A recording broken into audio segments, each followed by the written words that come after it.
them up here, and usually there's a great big mat of them down there, but you won't see that until later on in the season. So already we go back to the spot cullen.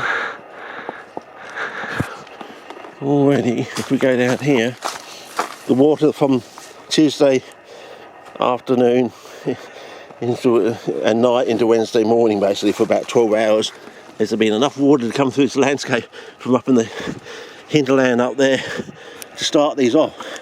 And you see they're already hydrating.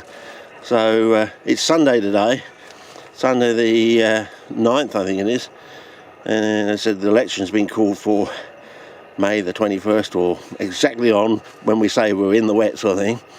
And it's been enough rain, just that 12 hours basically of steady, consistent, constant rain to start this little zone off. But of course when the further rains come, this will start to flow, and it will flow down and across the surface. And we just quickly go down here and just make sure we don't slip on our Crocs.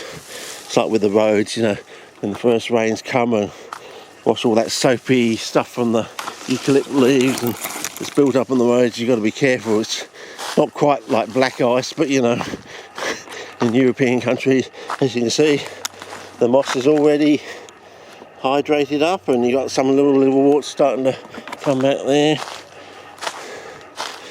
Oh look, already they'll start to grow up, and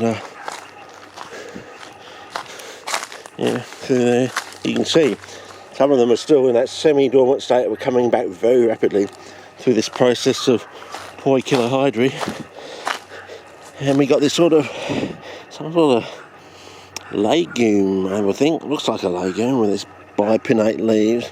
Oh, look at that, I like that. Let's go to spot cullen. Yeah, we're on spot cullen. Look at that.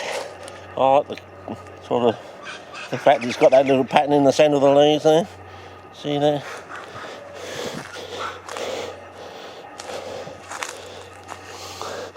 Whether that's its way of telling its insect pollinator I'm about to flower, you know, or whether it's like an eye thing to actually put off some insects. They think there's another creature there or something with a pair of eyes or something. And we got a bit of Rumex there, one of my other favourites. But is this thing sensitive at all or not? Don't think so. I wouldn't think so. No, it's not a Neptunia or something, an aquatic member of the family that's also sensitive. Yeah, look up Neptunias on your Google image smart box. But as you can see, one's up there. They're still in a dormant state, but they will rapidly come back, especially with this rain. Apparently we're having 4 days of rain. Well, 2 major days of rain, 70%, 90%, and 2 others at 40%. So 2 40s followed by a 70 and a 90. So by Thursday, you know, it'll be bucketing down basically. So tomorrow, 40% chance of rain. Tuesday, 40% chance of rain.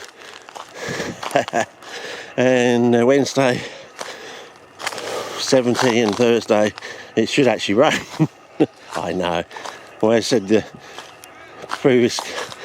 government, they got rid of 300. They had to cut back the fund. They cut back the funding on the ABC, and then they got rid of 300. Then 3 years later, they got rid of another 300. So from our states and territories around the country, we lost 600 people over 3 years. So now I think they just stick their head out the window, put the hand out, see if it's wet or not. It's a bit like that Irish stone on a string thing. Look it up, the Irish Weather Centre or something. Oh, we're going this way, aren't we? This time it's a bonus special. And we're still running. 5 more minutes. So we'll just get up here. And I'll show you, make sure we're back to a 49 area.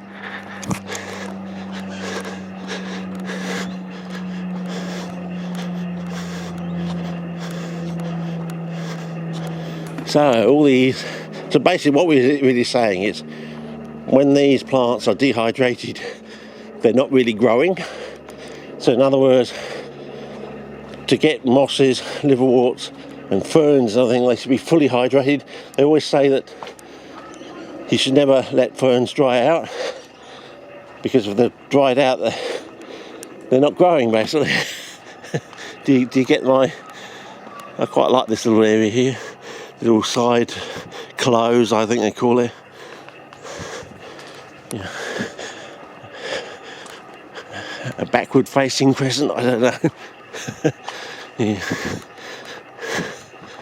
And we go up here, and we'll probably start a new clip from up here somewhere.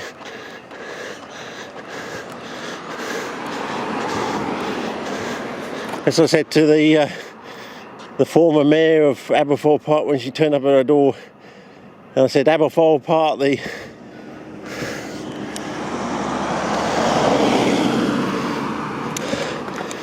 the best suburb in Adelaide, a fine blend of urban and rural, and I might want to add, with small patches of pristine bushland in between, sort of thing.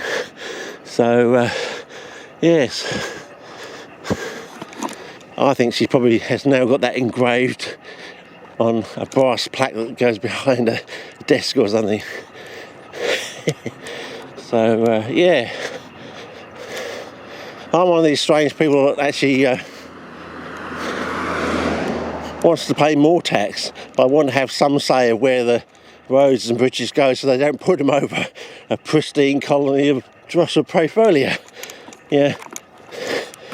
You don't put that thing there, you're going to wipe out, many generations of these rare and, well, as I say, Drosophoria.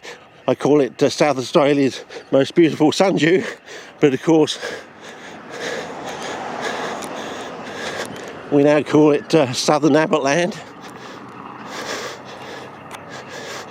because of Tony Abbott, failed priest, aka, or also known as Dr. No.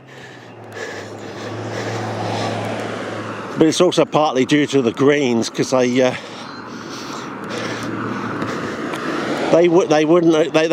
stuck their heels in and wouldn't agree to the climate change packages and all the solar and everything.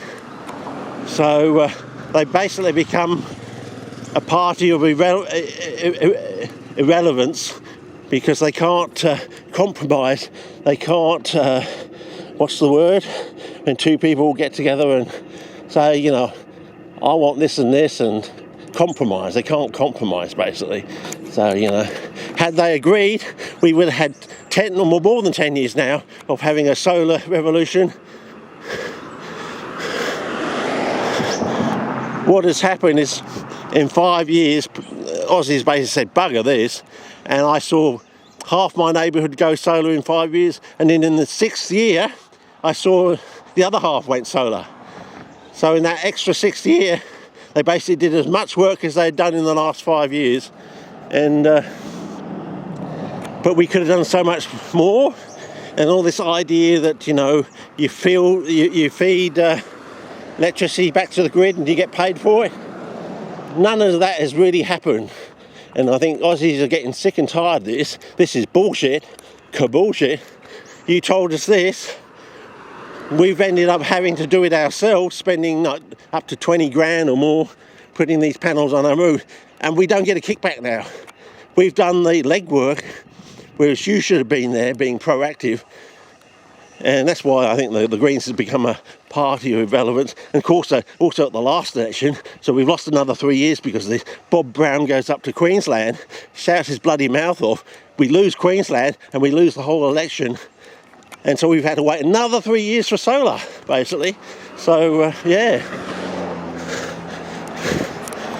Hopefully they've got Bob Brown down in the basement with some duct tape around his mouth, and he's not coming out until after the election. So from now to the 21st of May,